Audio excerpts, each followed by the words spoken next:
KV. Dhananjay ಮತ್ತು ಅವರ ತಂಡದ ಅವರ ಜೂನಿಯರ್ಗಳ ವಕೀಲರುಗಳ ಮೇಲೆ ಒಂದು ಪಿಟಿಷನ್ ಕೊಟ್ಟಿದ್ದಾರೆ. ಕಂಪ್ಲೇಂಟ್ ರಿಜಿಸ್ಟರ್ ಆದರೆ ಕಂಪ್ಲೇಂಟ್ ಅನ್ಬೋದು, ಪಿಟಿಷನ್ ಅಕ್ನಾಲೇಜ್ಮೆಂಟ್ ಬರೆಸ್ಕೊಂಡು ಬರೆದು ವಾಪಸ್ ಕಳಿಸಿದ್ದಾರೆ. SIT ಅವರು ರಾಜೇಂದ್ರ ಅಜ್ರಿ ಸೇರಿದಂತೆ ಅನೇಕರಿಂದ ದೂರು. ಇವರು ಧರ್ಮಸ್ಥಳದ ಗ್ರಾಮಸ್ಥರು.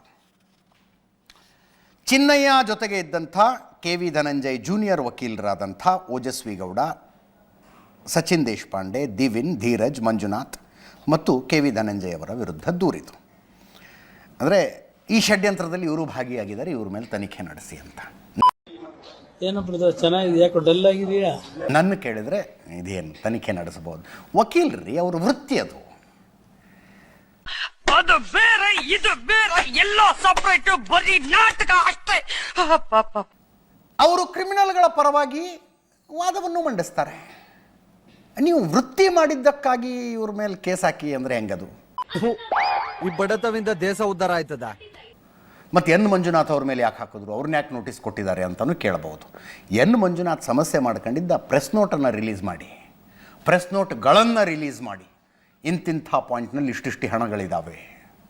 ನಿನ್ನೆ ಹೇಳಿದ್ನಲ್ಲ ನಾನು, ಮಿನಿಮಮ್ 55 ಹಣ ಸಿಗಬೇಕಾಗಿತ್ತು ಎನ್ ಮಂಜುನಾಥ್ ಪ್ರೆಸ್ ಮೀಟನ್ನು ನಿಜ ಆಗಿದ್ದಾದರೆ. But KV. ಧನಂಜಯ್ ಇಡೀ ಪ್ರಕರಣದಲ್ಲಿ ಏನು ಈ ಬೆಂಡೆಯಿಂದ ಕೂದಲು ತೆಗೆದಂಗೆ ಕೆಲಸ ಮಾಡಿದ್ದಾರೆ. ನಮ್ಮ ಸ್ಟುಡಿಯೋಗೆ ಬಂದಾಗ ನೋಡಿ ಅವ್ರು ಎಷ್ಟು ಎಚ್ಚರಿಕೆಯಿಂದ ಮಾತಾಡೋದು. ಒಂದ್ ಸ್ವಲ್ಪ ಕರುಣೆ ಇರ್ಲಿ. ಇದೆ ಕೈ ಮುಗಿದು ಬೇಡ್ತೀನಿ, ಕರುಣೆ ಇರ್ಲಿ. ಪ್ರೀತಿ ಇದೆ, ಈ ತರ ಪ್ರೀತಿ ಇದೆ, ಕರುಣೆ ಇಲ್ಲ.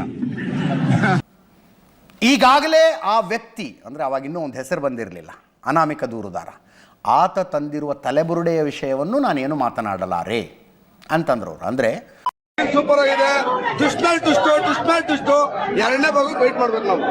ಅದು ಧರ್ಮಸ್ಥಳದಲ್ಲಿ ಕೊಲೆಯಾಗಿ ಹೂಳಲ್ಪಟ್ಟ ಮಹಿಳೆಯ ಶವಬುರುಡೆ ಅಂತಾನೂ ನಾನು ಹೇಳಲಾರೆ, ಅದನ್ನ ಯಾವುದನ್ನು ನಾನು ಹೇಳೋದಿಲ್ಲ. ಆತ ಹೇಳ್ತಾ ಇರುವ ಕ್ಲೇಮ್ಗಳು ಬಹಳ ಕುತೂಹಲಕಾರಿಯಾಗಿದ್ದಾವೆ. ಅಂದರೆ ಡೇಂಜರಸ್ ಇನ್ ದ ಸೆನ್ಸ್ ಬಹಳ ಗಾಬರಿ ಹುಟ್ಟಿಸೋ ಹಂಗಿದ್ದಾವೆ. ಕ್ಲಾಪ್ಸ್ ಹೊಡಿರಿ, ಸುಮ್ಮನೆ ಕೂತಿರಲ್ಲ. ಇಂಥದ್ದೊಂದು ಕಂಪ್ಲೇಂಟ್ ಬಂದಾಗ ಮೊದಲು ಎಕ್ಸ್ಯೂಮ್ ಮಾಡಿಸಿ, ಆ ಜಾಗಗಳನ್ನು ಎಕ್ಸ್ಯೂಮ್ ಮಾಡಿಸಿ ಅನ್ನೋದಷ್ಟೇ ಅವರ ವಾದವಾಗಿತ್ತು. ಅಲ್ಲಿಗೆ ಅವರ ವಾದ ನಿಂತ್ಕೊಂಡಿದೆ. ನಿಮ್ದಪ್ಪಯ್ಯ ಅಂತೀನಿ, ದಯವಿಟ್ಟು ಇದನ್ನ ಹೇಳಿಕೆ ಬಿಟ್ಬಿಡಿ ಪ್ಲೀಸ್. ಇನ್ನು ಚಿನ್ನಯ್ಯ ಆರೋಪಿ ಆಗುವ ತನಕ ಇವ್ರ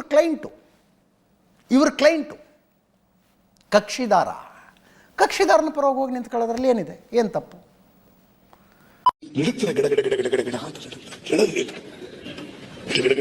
ಚಳಿ ಬಂದವ್ರ ತರ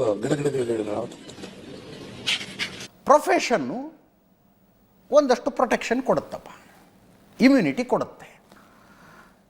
ಐ ಡೋಂಟ್ ಥಿಂಕ್ ಧನಂಜಯ್ ಅವ್ರನ್ನೆಲ್ಲ ವಿಚಾರಣೆ ನಡೆಸಿ, ಐ ಡೋಂಟ್ ಥಿಂಕ್ ಸೊ. ಅದಕ್ಕೆ ಕಾನೂನಿನಲ್ಲಿ ಅವಕಾಶ ಇಲ್ಲ ಅಂತಲೂ ಅನ್ಕೊಳ್ತೀನಿ. ಈ ಯಾರೋ ಈ ಅಪರಾಧಿಯೇನೋ ಅಪರಾಧ ಮಾಡಿಯೇ ವಕೀಲರ ಹತ್ರ ಹೋಗ್ತಾನೆ, ವಕೀಲರ ಅರ್ಜಿ ಸಲ್ಲಿಸ್ತಾರೆ ಆತನ ಪರವಾಗಿ, ವಕಾಲತ್ ಹಾಕ್ತಾರೆ, ವೃತ್ತಿ ಅದು.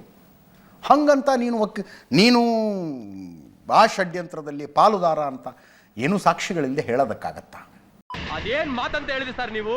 Really hats off sir, hats off.